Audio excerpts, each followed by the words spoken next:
9:30 on the East Coast. Time for part 2, and we have Dale Didway standing by, and we are recording. We are streaming on, 9 or 10 platforms, and our chat room is waiting. Let's switch to Studio 8 in 5, 4, 3, 2, 1. Well, good evening, welcome or welcome back to pjnet.tv. I'm your host, Coach Prasic. What a great half hour or 20 minutes we had at the top of the hour with Wild Bill for America. But the good times don't stop there, because each Tuesday night at about this time, Dale Didway comes our way, and he blogs at DaleDidway.com. He is a sportscaster. He is a author of multiple books. He is a friend of people in high places. He is the wife to he's the husband to his wife, the father. Anyway, Dale, good to see you again, man. You've been I have been busy today and behind on things, and I hear you have been too. What's got you so crazy today? Oh, just everyday life in general. I mean, I was worried I wasn't going to make it here in time, so I was able to just get out of the shower about 4 minutes ago. So we're all good shape. Well, we want you to be nice and fresh. We don't want you to be, smelly. We don't want to smell like a locker room in here. Although many of the topics don't smell like a locker room, but the setting might. Yeah, everything. Locker rooms have a great unique odor and aroma about them. Yeah, well, it's nice. You don't have to spray for cockroaches. No, it's awesome. I mean, there's something about a locker room, except in the summertime. Just something unique about it that you when you walk into, it might make some people, cringe their nose, but it's just something unique about it. It brings back a lot of smell. Obviously, is a great trigger of memory and brings back a lot of good and bad memories. But once you walk into the locker room, you get that whiff. You're like, oh yeah. It's not the best smell in the world, but it's what athletes can relate to. It does. Yeah, athletes can relate to that. Sure. And your blog today talks about some of the memories that you cherish for a lifetime, and making it in that big clutch game. It's not just the game, Dale. That will last you the rest of your life. Yeah, and that's what I was kind of motivated by that at the game I covered Saturday night. A couple of kids, high school kids. I mean, very small stage in the eyes of the world, right? Mm-hmm. But to these young men, they'll always be able to say, I made that play, I did that. And it's not about bragging. They don't brag about it. But there's some sense of pride and accomplishment that, just doesn't happen. I mean, that's years and years of practice, and that's hours a day working on your craft. And for that 3 or 4 second moment when it all comes together and you look back and you say, wow, I was able to do that. I mean, I look back, and this isn't reminiscing. I mean, my father-in-law does it all the time. I rarely talk about anything I was able to do when I played. But there were a couple of things I look back on, and still today, that was a long time ago, and say, I was really, I pulled that off. I really surprised myself. There were a couple of plays I could think back on and think, that wasn't bad.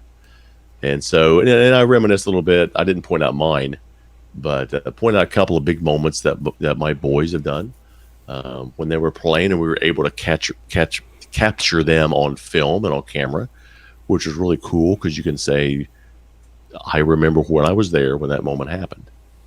And it's like I said, I still have these pictures up on my wall when my oldest son hit a game winner, team they weren't supposed to beat. And he has a shot at the buzzer, wins the game.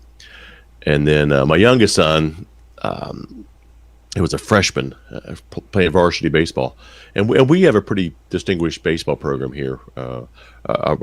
The coach, he's a really good friend of mine, is now a scout for Boston for the Red Sox. Has a lot of good connections, but he was the coach, and we were playing our arch rival. I mean, the team that only lost one game that year. That was when we beat them, multiple state champion. And one of those teams that you just love to hate, because they're so arrogant.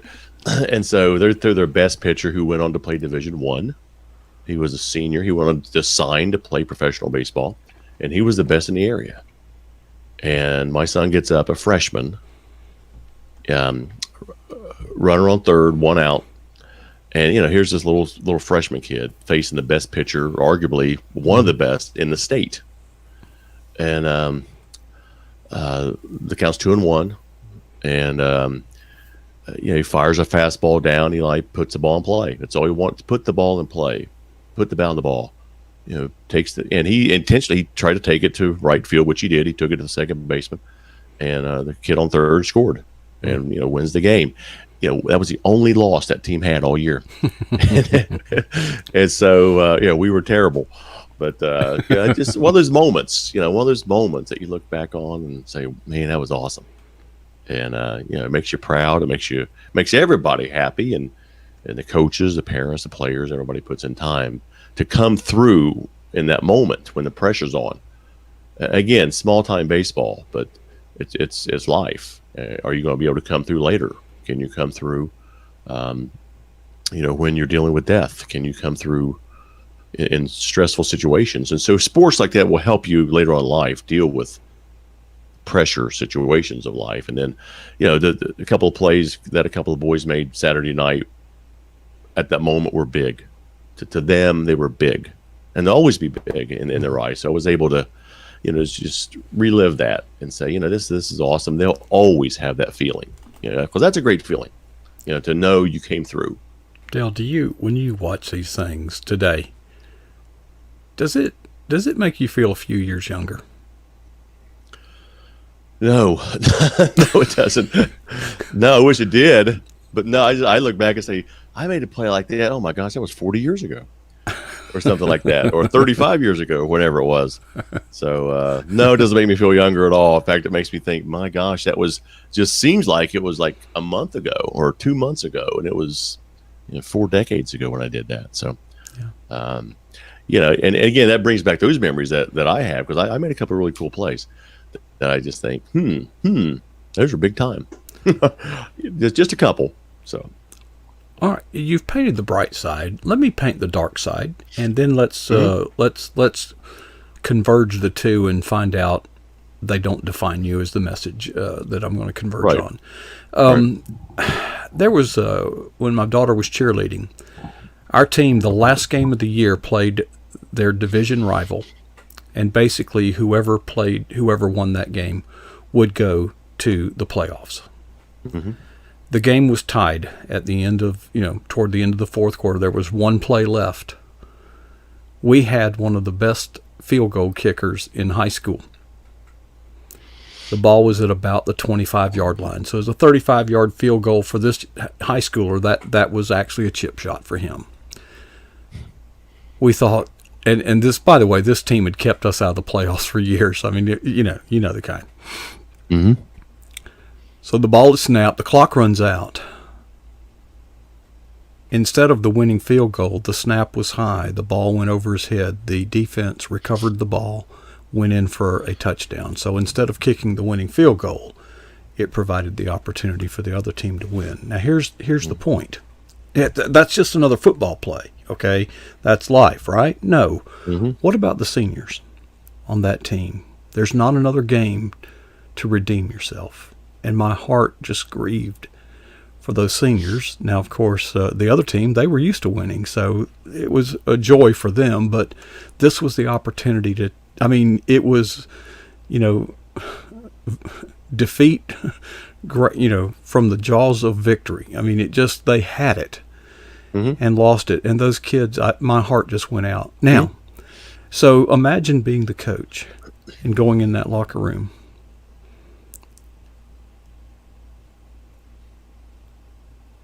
And there's some spiritual implications here, folks. We all have a past. Some of that past is good, and we have fond memories of that. But most of us have some darkness in our past. So you're the coach now, Dell. After that game, what do you tell those young men? You tell them you win as a team, you lose as a team. You lose with dignity and pride. I don't believe in the "Hey guys, we were almost there." I don't like that kind of talk because it only infuriates me. We were almost there. We almost. I don't like that. You're amplifying the problem here. Yeah. Yeah. So you tell them, this is football. This is going to prepare you for life. You're going to have instances like this in life. You better deal with it, because you are going to have this moment later. It might be 5 years, maybe 20 years, might be 30 years. You're going to lose, and it's how you deal with it. Those seniors go out losers? No. Then you reflect back on your accomplishments and what you did right, and then you say, how can I learn from this? I can learn from this from not liking what happened, but accepting what happened. Because if you dwell on it, then you become bitter, and you become irritated and angry. You just have to look at it for what it is. We were there. We put forth our best effort, and it wasn't good enough in the end. But what lesson can I learn? I can learn to keep going. One play, or one game, or even one season does not define you. Right. I remember my first year of playing football. We won one game. One game. The next year, we won all but one game. Now, the nice thing about our Christian walk is God has already defined us 2,000 years ago. But one indiscretion, one sin, one dark moment can never take away God's love for us if you're a believer.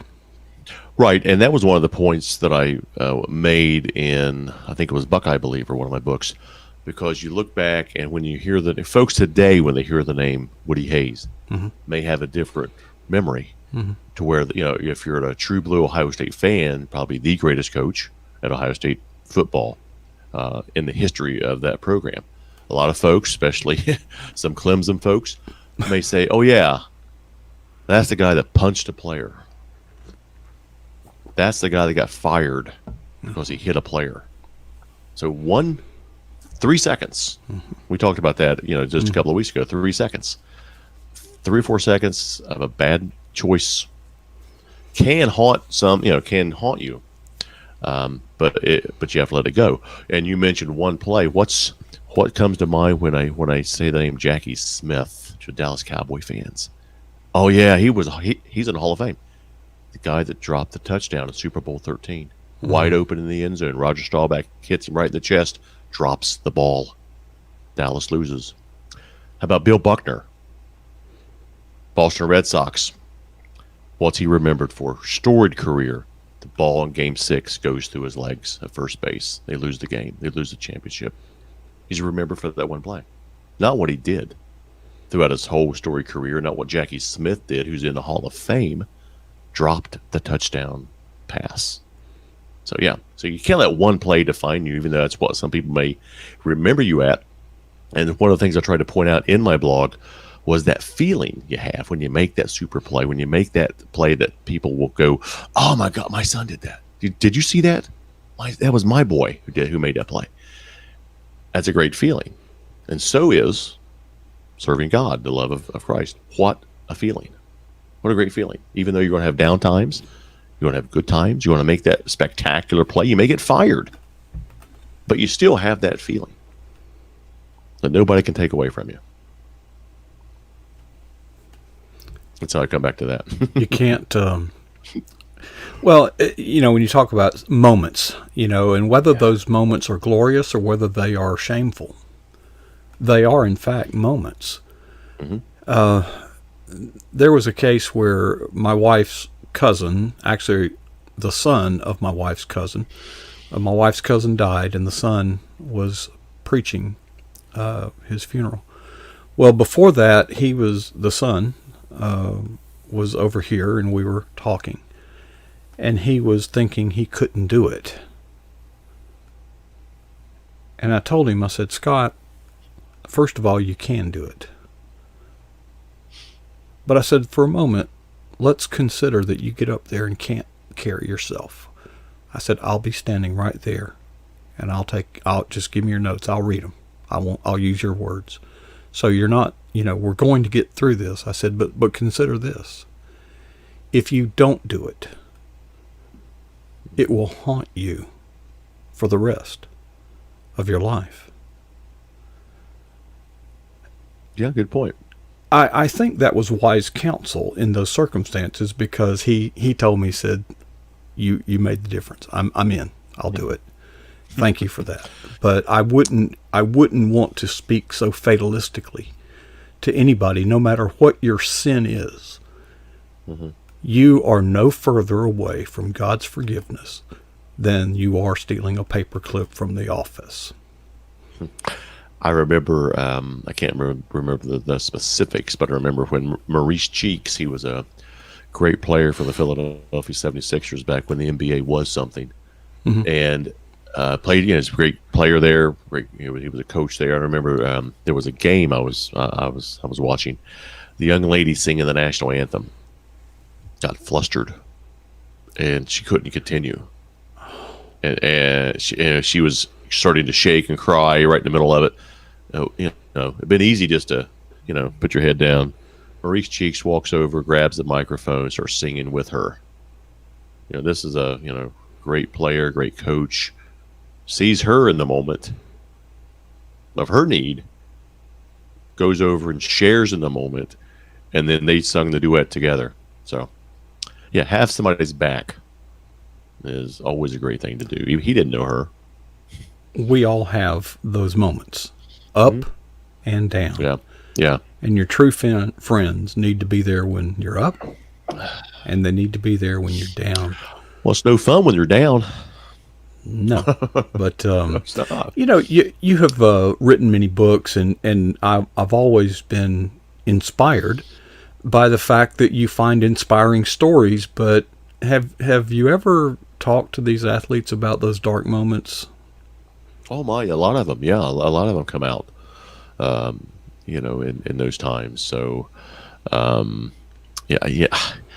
I'm trying to think of one right off the bat. Chad Pennington was a great example of that. He, played at Marshall University, which where my son and my daughter-in-law went to college, and we are Marshall, which it's pretty close to where we live. It's about 45 minutes away.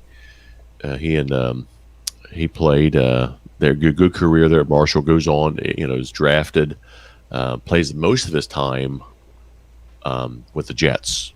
And at one point in his career, he's one of the few players who've won the Comeback Player of the Year twice, which is really rare. And one year he was second in MVP voting behind Peyton Manning. So he was that good of a quarterback. All right, when you're next in line is Peyton Manning, you're pretty good. So Chad, towards twilight of his career, he becomes injured. He busts up his ankle. And he's always been the starter, and he's always been the guy to go to. And he had a great career. And he said he was benched. And he said that he was one of those guys who lived and breathed the sport. That's all he did. It was football. Everything was football. And he told me, he goes, man, he said, I went through a trial. He said, I went through a fire. He said that I was benched. And he said, and that's... in the whole scheme of things, he's still getting paid a lot of money to sit the bench. But that wasn't the point. The point was he was benched. He said he felt like everybody turned their back on him. The sport he dedicated his life to. And here he is now, not even included. He's tossed aside, And he said he had a personal fire, is what he called his personal furnace, to where he said he drifted. He was always, he was a man of faith, but he said he drifted. And he got so angry.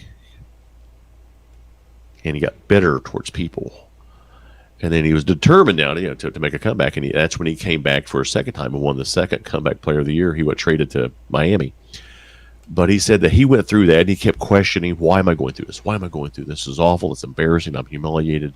I hate life. I hate going to the practice. I hate football."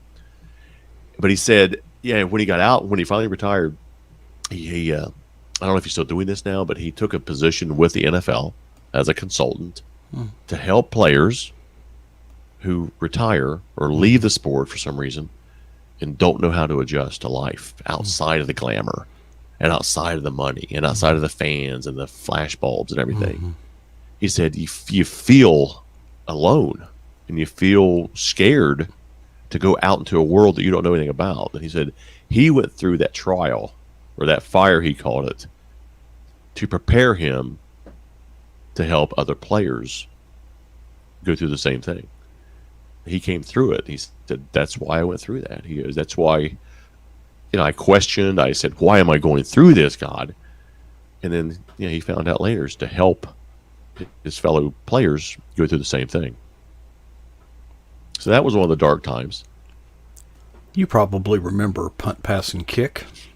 Yeah, they don't do it anymore. It's great, Right. a great competition for youngsters, yes. Well, when you'd sign up, they'd give you this little book. It was sort of like a comic book, but on fancier stock, Yeah. And they would have stories from NFL greats. And my hero, always and still, is Bart Starr. Yeah. And the first story, there's probably about 3 or 4 little stories in this book. It talked about Bart Starr, and he was at Alabama, and he was the punter. By the way, I have a picture of Bart Starr signed by him personally, and he is in the pose. Son. Yeah. His picture is in the pose of a punter. This man, one of the greatest quarterbacks of ever. His official picture is him punting. Well, he punted for Alabama, and he in this little book told about a bad punt and how his world got so dark. And he was sitting there in the locker room with his head in his hands, just wallowing in self-pity and just defeated. And one of his teammates, who he had let down, sat down beside him and encouraged him. I would say Bart Starr came back pretty good. Yeah. Oh, yeah, yeah. Yeah, we were able to meet with his son up at the Super Bowl up in Minnesota a couple years back, and I was at the Bart Starr when Benjamin Watson was given the Bart Starr Award for the Athletes in Action breakfast. I was there and got to spend some time with his son, so it was really cool. Dell, if you have the opportunity, meet with his son. They have a ministry called the Rawhide Ranch. Yeah, we talked about that. Yeah. Incredible story. Bart Starr, who suffered the death of his son. Mm-hmm. I mean, this man's had some high moments. He battled depression a lot, too. Yeah. Yeah. Well, yeah. And he will always be my hero. And I could go on and on, but it's we could use some more players like that. Integrity, honor. Don Meredith. Dandy Don. Oh yeah, Don. It was great. Sonny Jurgensen. We just go back through. Stahlback was a great one. Stahlback, yeah. Got to spend some time up there, with him. Growing up as a sports writer, I had one player in each sport that I don't say idolized. I really admired. Mm-hmm. One was Larry Bird. I got to interview Larry a couple of times, and baseball was Pete Rose. And I was able to spend several meetings with Pete. Had dinner with him one time. Never got to meet Roger. It was like, tried to a couple of times, didn't work out.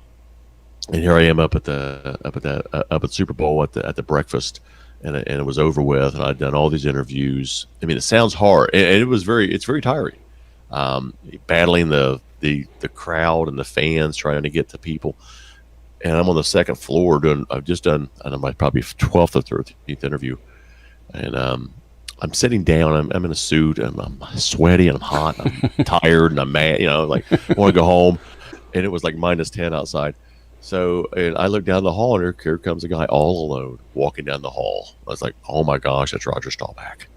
I got up, put myself, walked up, and I always teach in my classes, "You're not a fan. Don't act like a fan." These guys, but I made an exception in this case.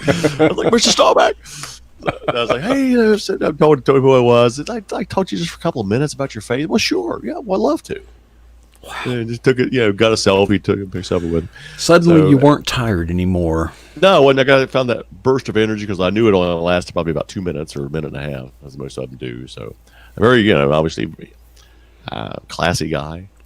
Could have had a more distinguished career but he went to the service. I don't think a lot of NFL quarterbacks would do that today. Mm-hmm. So Cincinnati Moeller guy, from Ohio. So It was a great opportunity to meet and check off my last one. My third check mark was completed. So got to meet all those guys. There's a sermon in that story that I want to reemphasize. I have said it before, but here you were, tired, exhausted, just down, and all of a sudden you see Roger Staubach, and suddenly you're not tired anymore. You see, because you really weren't tired before. You just weren't inspired. Oh, I was. I was tired. Spent the night in this hotel and minus 10 degrees, and got up at 4 in the morning, and sat through a 3-hour breakfast and interviewed probably 15 athletes. I was like, oh, gosh, I'm really tired. Folks, there's times when life has really beaten us down. I think we all have experienced that. Mm-hmm.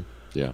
But folks, if you'll look up, if you'll just look up and look down that hall, if Roger Staubach can bring that zeal back into life, how much more can Jesus Christ? Mm-hmm. He's right there. Just look. Just look up. Okay? Yeah. All right. That's good. Good chat. Enjoyed talking with Dale. Just love going over the old, gosh, I wish the NFL was today what it was to us when we were coming up. But you wouldn't have new players like Dick Butkus and Jack Lambert. And you wouldn't have those kind of, Dede Lewis and those guys like that. You just wouldn't have them type of players. Because you remember the fearsome foursome, right? Oh, my goodness, yes. Jack Youngblood, the defensive end on the Rams, yes. He lived and grew up right here where I live. Mm-hmm. His mother worked with my father.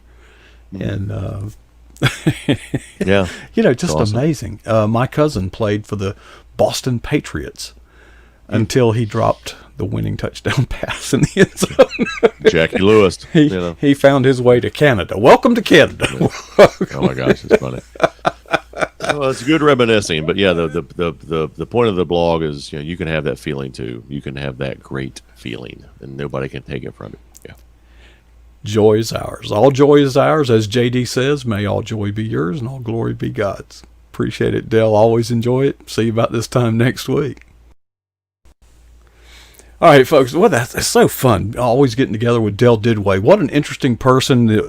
Anyway, just the greatest time. Folks, this is the greatest job in the world, sitting right here and just fellowshipping with these wonderful people and fellowshipping with you in the chat room. You are a special blessing to me and to all those who participate. Folks, if you are watching this elsewhere, like on Facebook, Twitter, wherever, I hope that you'll drop in to pjnet.tv and discover the best kept secret on the internet, bar none. All right, time to go, and we'll be back tomorrow night. And before I leave, I would like to ask you to ask yourself 2 important questions. First, what is the boldest thing that you have ever done for Jesus Christ? And secondly, when was that? The challenge is to never be satisfied with either answer.